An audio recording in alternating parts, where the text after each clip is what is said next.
Good morning, children. Today we are going to see History Chapter 4, the Mughal Empire. Okay. See, children, in the last class we have seen about the Delhi Sultanates, right? In that nearly 6 dynasties we have discussed, right? In this last dynasty was Lodi dynasty. After that, the Mughal dynasty ruled over India. Okay.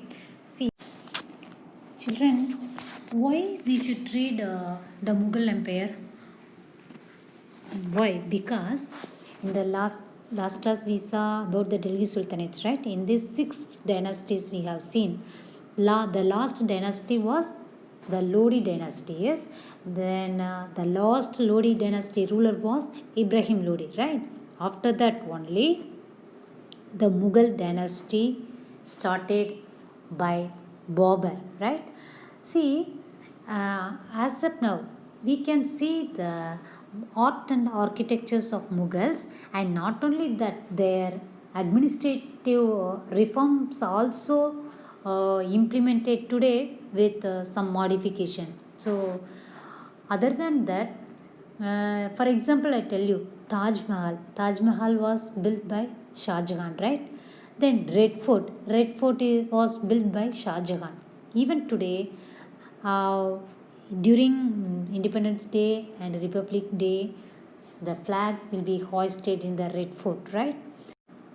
So, after the Mughal dynasty, what happened? In fact, during Jahangir's period only, the British came to India to ask permission to set up factories and all. So, after Mughal dynasty declined, the English East India Company started to establish their power. Then India became the colony of British. Okay, so this is the history. So in 7th standard you are studying Mughal dynasties. Then in 8th standard you will study after Aurangzeb what happened in India, how his death affected the political stability and all. So now we are going to see the Mughal Empire, and let me tell you who were the Mughals. Okay. See, children, the word Mughals is a Persian word. So it means Mongol. Actually, the Mughals were descendants of two great lineages of rulers, means ancestors. Who were they? From their mother's side, they were descendants of Genghis Khan. Genghis Khan, in the year 1227, he died. The Mongol ruler who ruled over parts of China and Central Asia. So, they were the descendants of Genghis Khan from Mongol. Okay. Then from their father's side, they were the successors of Timur. He died on 1404. Actually, he was the ruler of Iran, Iraq, and modern day Turkey. So these are the parts were ruled by Timur, and he was also known as Timur. Okay. So, however, the Mughals did not like to be called Mughal or Mongol. So, why? Because their ancestor Genghis Khan did the massacre of innumerable people. அதாவது நிறைய பேர்த்த அவர் kill பண்ணிட்டார். ஒரு massacre means படுகொலைன்னு சொல்லுவாங்க. So, always Mughals were proud of their Timurid ancestry. Okay.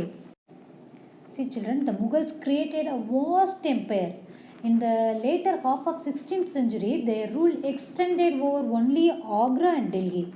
But by the 17th century, they controlled almost the entire Indian subcontinent. Okay, ruling such a large territory with such a diversity of people and cultures was a very big accomplishment.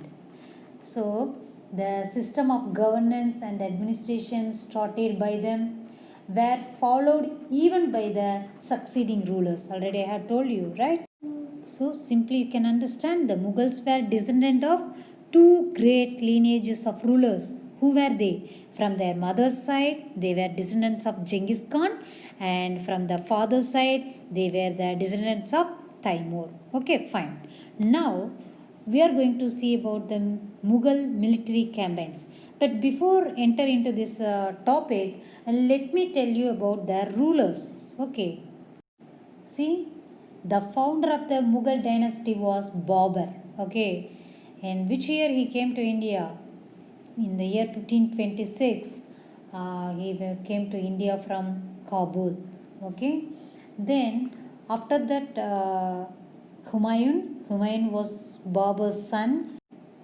After that, Sher Shah, Sher Khan, Sur dynasty. Then after that, again Humayun captured Delhi. Then Akbar was the son of Humayun. Then Jahangir, Shah Jahan, Aurangzeb.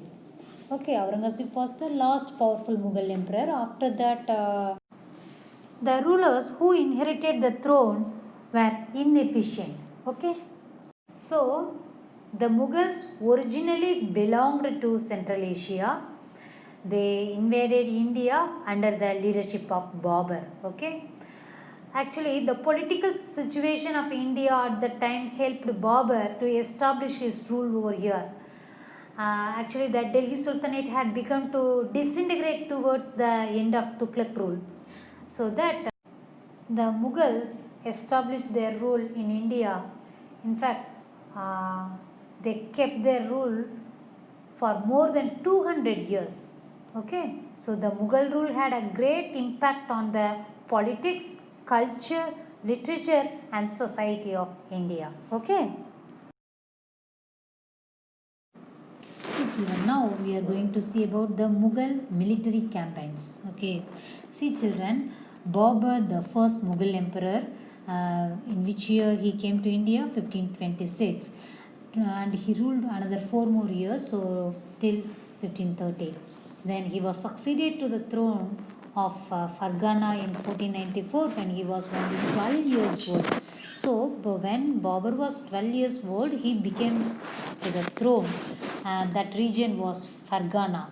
Actually, he was forced to leave his ancestral throne due to the invasion of another Mongol group, the Uzbeks. Okay, so after years of wandering, he seized Kabul. Wandering means anganga thedi alayirudhu. He seized Kabul in 1504. So in 1526, he defeated the Sultan of Delhi, Ibrahim Lodi, at Panipat and captured Delhi and Agra. So children, the first war of Panipat held in the year 1526. So the first battle of Panipat in the year 1526 was fought between Babur and Ibrahim Lodi. Okay, Ibrahim Lodi was the last ruler of the Lodi dynasty. So the Sultanate came to an the ruling of the Sultanate came to an end. Now, from the first battle of Panipat, the Mughal dynasty established. Okay. So, in which year the first battle of Panipat was fought? In the year 1526. Okay. So, see, the Afghans were an immediate threat to Mughal authority. See children, now let us see the Mughal emperors and their major campaigns. See, already we have seen about Babur, right? Babur was the first Mughal emperor, and then he became the ruler of Delhi by defeating whom? Ibrahim Lodi in the battle of Panipat, right? In the year 1526, right? So he also established his control over Agra and Delhi. Then after his death, who came to the throne? Humayun. His son Humayun became the second Mughal emperor, right?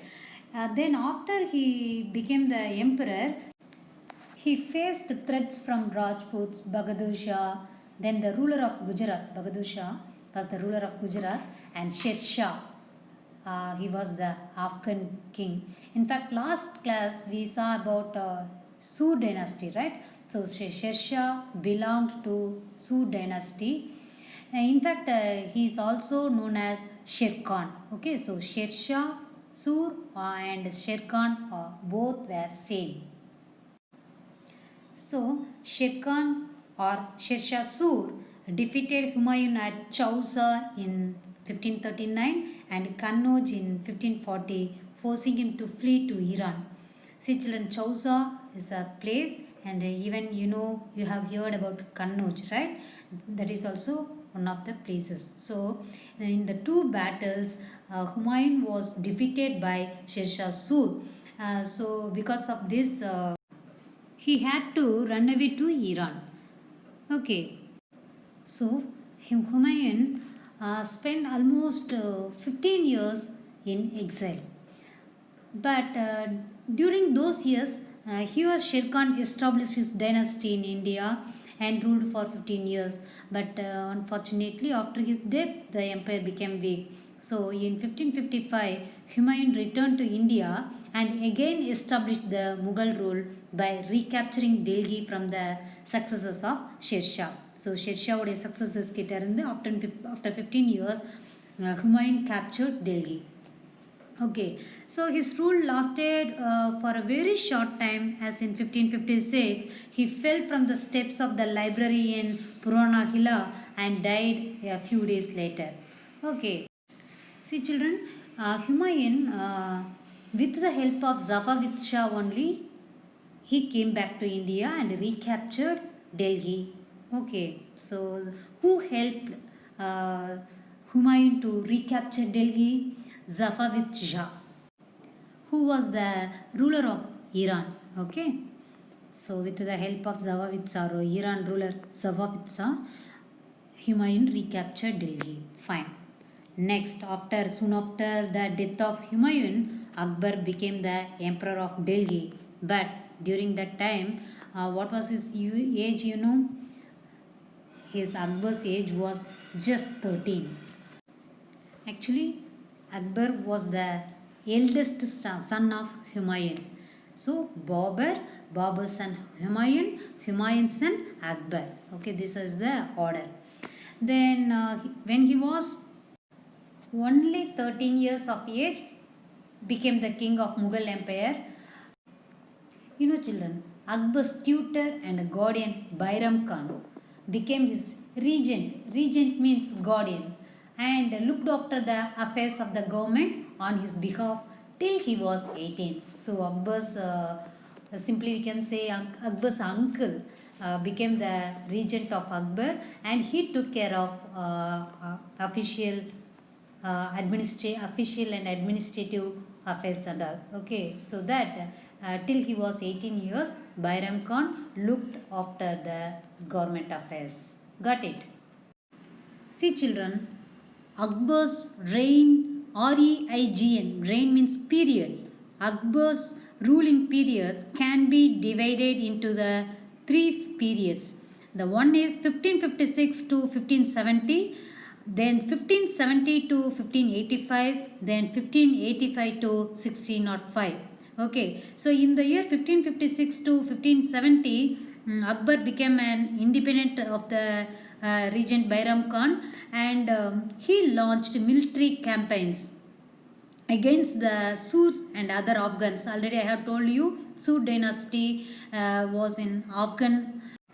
Then in the year 1568, he captured Chittoor. Then in the year 1569, he captured Ranthambore. Okay, and he captured Gujarat, Bihar, Bengal and Odisha. Okay, then in the year 1585 to 1605, Akbar expanded his empire. So he launched campaigns in the northwest. Kandahar was captured from the Safavids, and Kashmir was annexed. So Kabul was captured after the death of Mirza Hakim. Afterwards, Akbar started his campaigns in the Deccan, and soon he annexed Berar, Kantesh and parts of Ahmednagar. Okay, these are the victories which Akbar got. Okay, then after the death of Akbar in the year 1605, Salim, the eldest son of Akbar, came to the throne and assumed the title of Jahangir. So the meaning of Jahangir is world conqueror. So Salim was known as Jahangir. Got it? Then he continued to extend and consolidate the empire built by Akbar.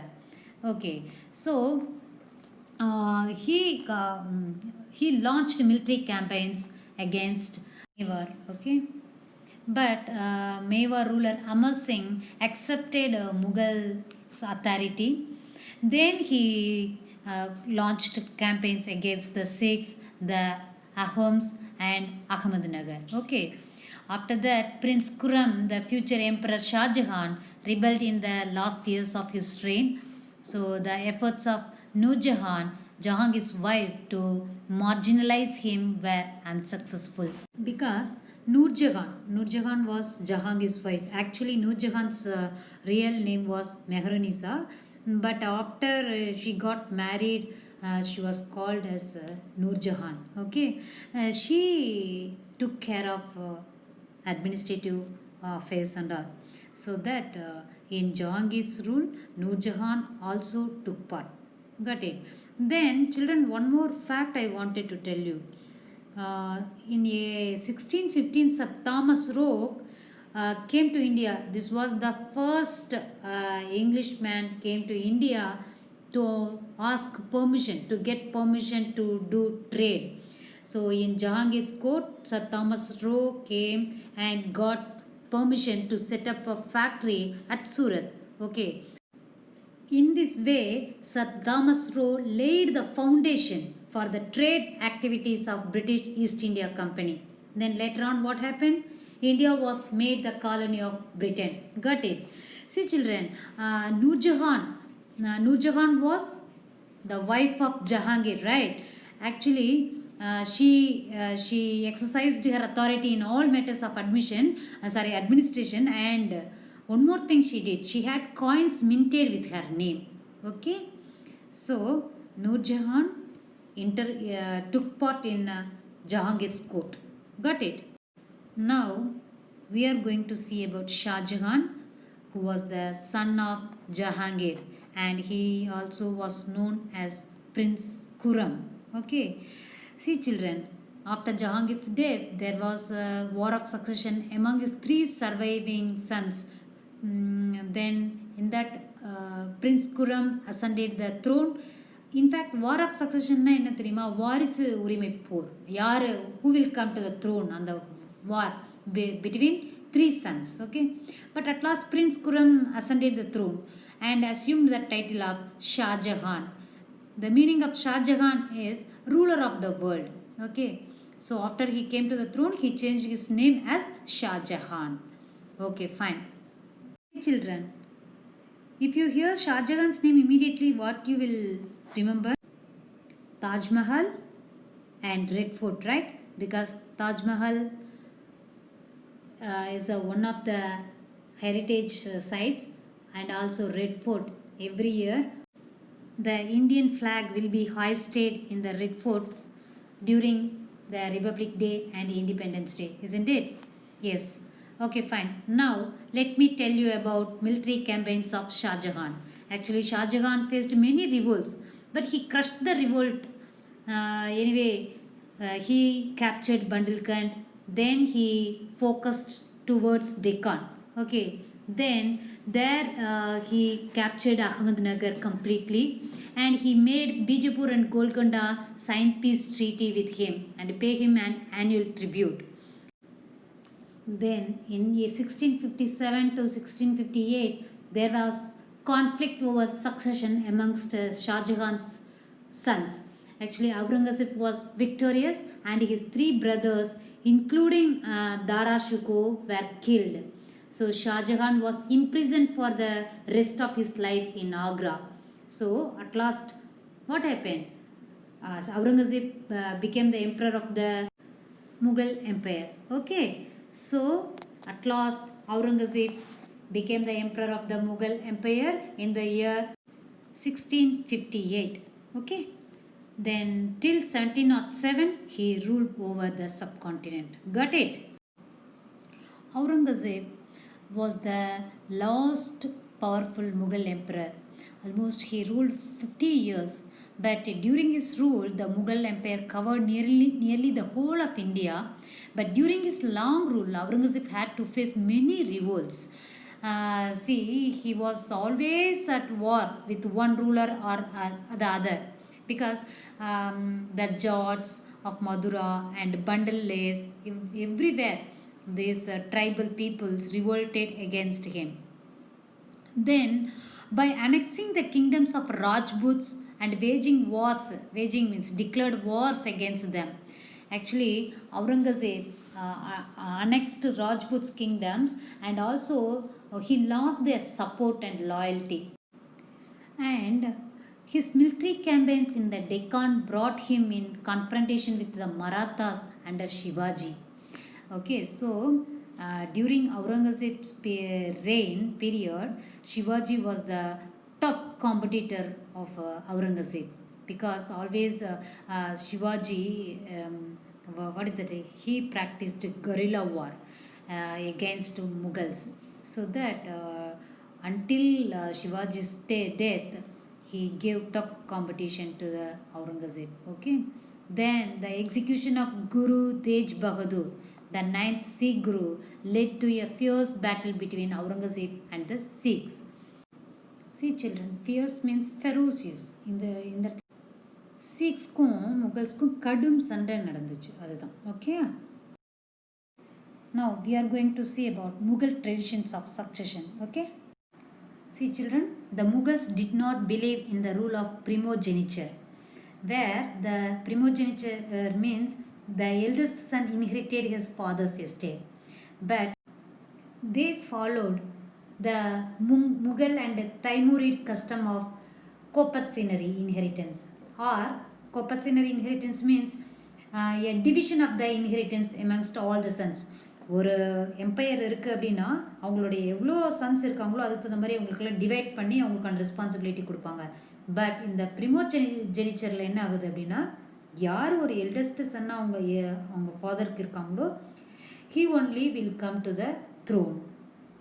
So that they followed copacenary. Okay. Now we are going to see about the Mughal relations with other rulers. See children, generally Mughals except Aurangzeb, all the rulers followed cordial relationship with the Rajputs and other kingdoms. In fact, Rajput princes were married by the Mughal rulers. Okay. For example, the mother of Jahangir was a Kachwa princess, a daughter of the Rajput ruler of Amber. Okay, modern day Jaipur it is. Then the mother of Shah Jahan was a Rathore princess, daughter of the Rajput ruler of Marwar, in present day Jodhpur. Okay. But Aurangzeb, in fact, he didn't keep cordial relationship with Rajputs and other kingdoms. In fact, Aurangzeb insulted Shivaji, Maratha ruler Shivaji, when he came to accept Mughal authority. Okay. In fact, Shivaji was almost imprisoned, but Shivaji escaped through the sweet baskets. Okay, after he reached Maratha Empire, he started battling against Aurangzeb. Okay. Now we are going to see about Mansabdas and Jahidas. Okay. See children, Mansab is an Arabic word. Okay. The meaning of the Mansab is rank or position. So the system determined the rank and status of a government official and military generals. So what does the term Mansabdar refer to? The term Mansabdar refers to an individual who holds a mansab. It means position or rank. Who holds a position or rank, they were called Mansabdars. Okay. See children, we know very well Mughals expanded their territories. Yes, so that initially that Turanis, like Turkish nobles, took part in that services, government services. But after that, they include Iranians, Indian Muslims, Afghans, Rajputs, Marathas, and other groups. Because, however, they needed their service. So, those who joined Mughal service were enrolled as Mansabdars. யாரெல்லாம் இந்த மாதிரி முகல் சர்வீஸில் சேர்றாங்களோ அவங்களுக்கெல்லாம் மன்சப்தாஸ்னு ஒரு enrol பண்ணுறாங்க. It means mansab means already I have told you, mansab means rank or position. Mansabdar means an individual who holds a mansab means rank. யார் rank வச்சுருக்காங்களோ பொசிஷனில் இருக்காங்களோ அவங்கெல்லாம் mansabdars. Okay, so actually it was a grading system used by the Mughals to fix rank, salary and military responsibilities. In fact, rank and salary were how they determined the Mansabdars' rank and salary. They were determined by a numerical value called Z. So what do you mean by Z? Z was a numerical value which was used to determine the rank and salary of the Mansabdars. Okay, so what was Z? Mansabdars' rank and salary were determined by a numerical value called Z. Okay, so the highest the Z, the more prestigious. யார் ரொம்ப higher ரேங்காக இருக்காங்களோ அவங்களுக்கு தான் ரொம்ப prestigious பொசிஷனாக இருக்கும். In fact embrace கோர்ட்டில் இருப்பாங்க, அவங்களுடைய அரசவையில் இருப்பாங்க. Okay, see children, all servants of the empire, whether in the civil or military departments, were graded in this system. Okay, ஏதாவது மிலிட்ரி கமாண்டர்ஸாக இருந்தாலும் சரி, இல்லை சிவில் சர்வீஸ் மீன் அட்மினிஸ்ட்ரேட்டிவ் லெவலில் ஹையர் லெவலில் இருக்கிறவங்களுக்கும் இந்த ரேங்க் கொடுத்தாங்க. Okay, so all mansabs had a Z or personal ranking. So actually nobles with Z of 5000, இந்த மாதிரி ஒரு 5000 கிரேட் அந்த நியூமரிக்கல் வேல்யூ இருக்கிற நோபல்ஸ் எல்லாம் were ranked higher than those of 1000. Of course 1000 விட 5000 யார் அந்த ரேங்க்கில் அந்த Z அந்த நியூமரிக்கல் வேல்யூவில் யார் கிரேட் அதிகமாக இருக்காங்களோ அஃப்கோர்ஸ் அவங்க தான் higher position. Actually, in Akbar's reign, there were 29 Mansabdars with a rank of 5000. So, on the higher position, 5000 numerical value, how many members were there? How many Mansabdars were in during the Akbar's period? 29. But by Aurangzeb's reign, the number of Mansabdars had increased to 79. Okay. Now, the Mansabdar's military responsibilities required him to maintain a specified number of savar or cavalrymen. See children, according to their grade, according to their rank, according to their Z, they were asked to keep a small unit of cavalry or savars. See, cavalry means அந்த போர்ப்படை வீரர்கள், soldiers, and savars means அந்த குதிரைப்படை வீரர்கள். Okay, இவங்களை வந்து they should maintain. So whenever the empire needs or central needs the military support, immediately these Mansabdars used to send. Okay, so here each Mansabdar was expected to maintain prescribed number of horses, elephants and equipment according to his rank and position. Okay, actually what was their responsibilities? The Mansabdar brought his cavalrymen for review, got them registered and their horses branded, and then received money to pay them as salary. Actually, periodically they used to bring their cavalrymen and horses and they registered it and they got money to pay them as salary. Then children, Mansabdars received their salaries as revenue assignments called jahiz. See children, jahiz means land. Okay, it's a Persian word. So jahiz were given to the Mansabdars as a revenue assignments. Actually, it's like iktas, somewhat like iktas. But unlike muktis, see, iktas who took care of iktas were called muktis, right?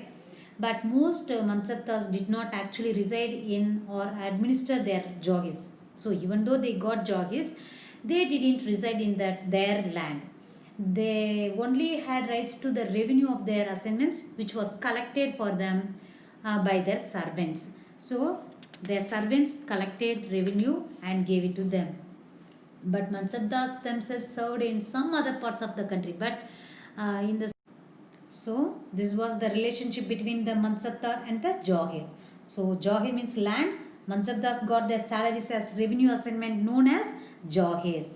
But most Mansabdars did not live in those jahirs. Yes, of course, they resided the other parts of the country, some other parts of the country, right?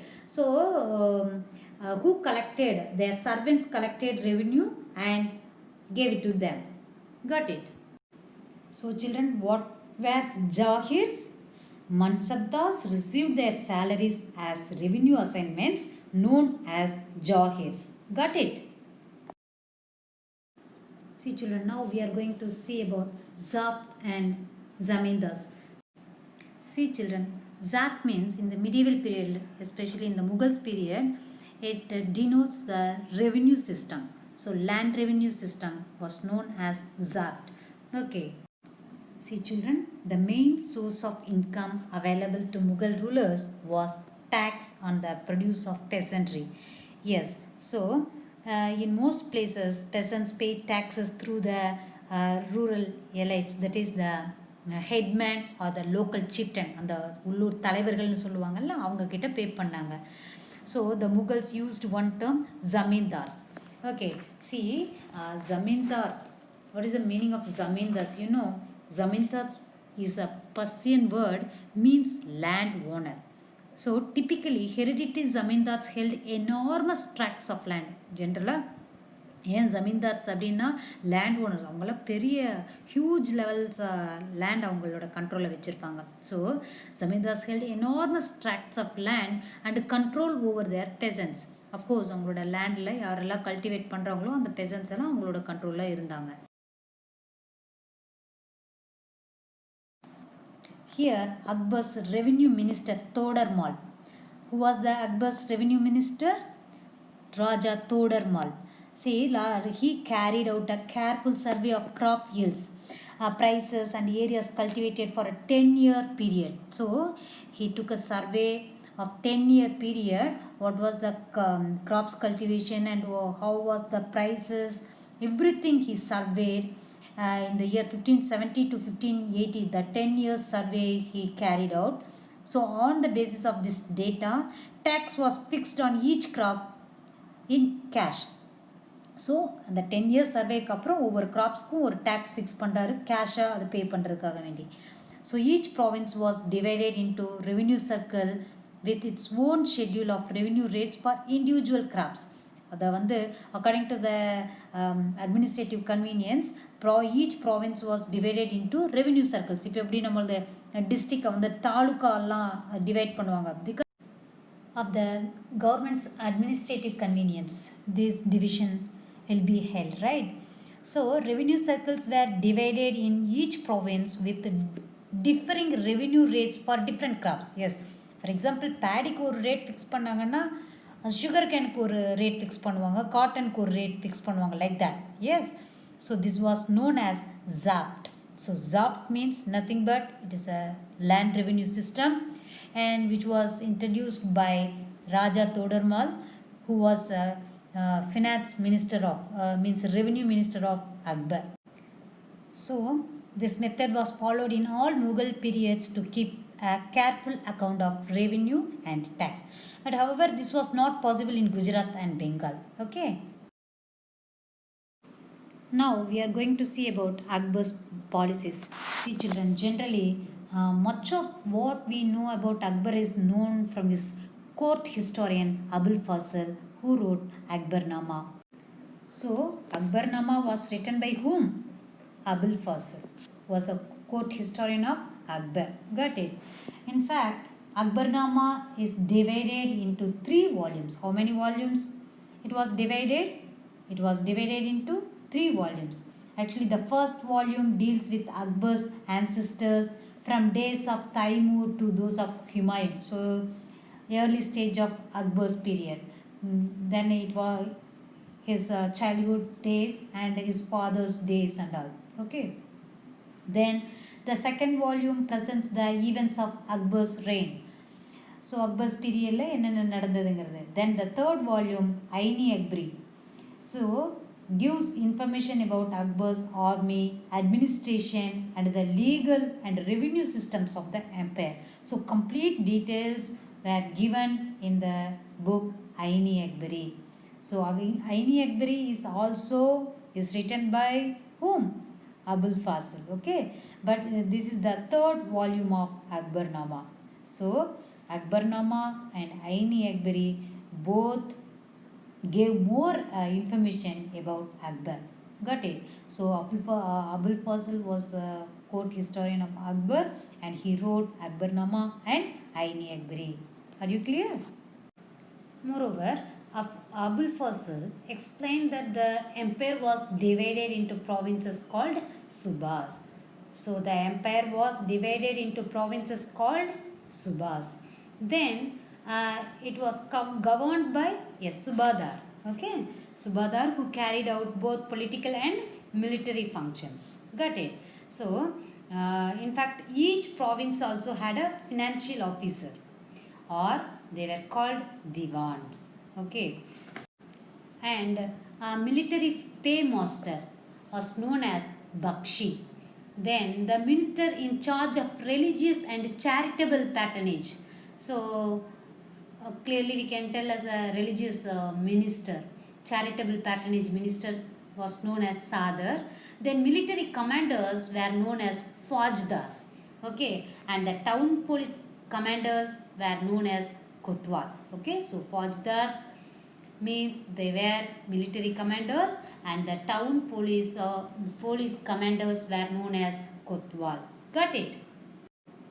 Now we are going to see about the Akbar's religious policy. See children, in Fatehpur Sikri. Fatehpur Sikri was a city which was developed by Akbar. Okay, actually there was a room called the Ibadat Khana where religious meetings were held by Akbar. Okay, so Ibadat Khana was a religious meeting hall where he used to call a huge gathering which included the ulema. They were actually Muslim pandits, then Brahmins, Jesuit priests, and Zoroastrians. Actually, they participated in that meeting and they discussed regarding religious matters. Okay, so on his interaction with these religious leaders, Akbar realized that religious scholars who gave more importance to rituals and dogmas were boycotts. See children, dogma means a statement. Okay, then bigot means an individual who is intolerant of another person's religious beliefs or culture. யார் ஒருத்தர் other religious belief மேலே நம்பிக்கை இல்லாதவங்களோ அந்த individual தான் boycott. Actually இங்கே என்ன சொல்ல வராங்கன்னா, இந்த மாதிரி லீடர்ஸ் எல்லாம் ரிலீஜியஸ் லீடர்ஸ் கூட டிஸ்கஷன் பண்ணதில் அக்பர் ரியலைஸ்டு தட் யாரெல்லாம் வந்து ரிச்சுவல்ஸ்க்கு இம்பார்ட்டன்ஸ் கொடுத்து அந்த ஸ்டேட்மெண்ட், அதாவது அவங்களோட ரிலீஜியஸ் பாலிசிஸை இன்டர்ப்ரேட் பண்ணி கொடுக்குறாங்களோ, அதை பற்றின ஸ்டேட்மெண்ட் கொடுக்குறாங்களோ, அதெல்லாம் பைகாட்ஸ்னால் என்ன, அவங்களுக்கு மற்ற ரிலீஜியஸை அக்செப்ட் பண்ணுற டாலரன்ஸ் இல்லை அப்படின்னு அவர் புரிஞ்சுக்கிட்டார். ஸோ மத சகிப்புத்தன்மை இல்லை அப்படின்னு புரிஞ்சுக்கிறார். So Akbar gave the idea of Sulh-i-Kul. Sulki-Kul, or it means universal peace. So Akbar gave which idea Akbar gave? Sulki-Kul. It means universal peace. Okay, he insisted tolerance, religious tolerance needs. So that Akbar gave the idea of Sulki-Kul, or it means universal peace. Got it? So this idea of tolerance did not discriminate between people of different religions in his realm. Realm means kingdom. Okay. See children, after Aurangzeb died in the year 1707, his death was followed by a succession conflict amongst his sons. Yes, already I have told you, war of succession. த்ரோனுக்கு யார் வர்றாங்கிற ஒரு சண்டை. So the successors of Aurangzeb are known as later Mughals. They were known as later Mughals. But they were weak and inefficient. So they were not able to handle such a vast empire. So they became puppets in the hands of the nobles. So who were the powerful nobles, they made these weekend rulers as a puppet. Okay. Then Mughal Empire became Mughal Empire's territories broke into so many kingdoms, and somebody declared themselves, some nobles declared themselves as a Nawab and as a ruler. So the Mughal rule, however, continued from Delhi till 1857 when the British took over India. Okay. In fact, Bahadur Shah Zafar was the last ruler of the Mughal dynasty. See children, now we are going to see map. Okay. See, take your atlas, page number 52 and 53 you see. See children, first place, let me tell you about Bijapur. See, Bijapur is in, actually now Bijapur is in Karnataka. Okay, so here you see in Deccan Plateau, Bijapur you can locate it. Okay, then near to Golconda, it is present day Hyderabad, Telangana. Okay, then next we are going to see about Chittoor. Chittoor is in present day Rajasthan. Okay. Next, Gandhar. Gandhar is in Afghanistan. Okay.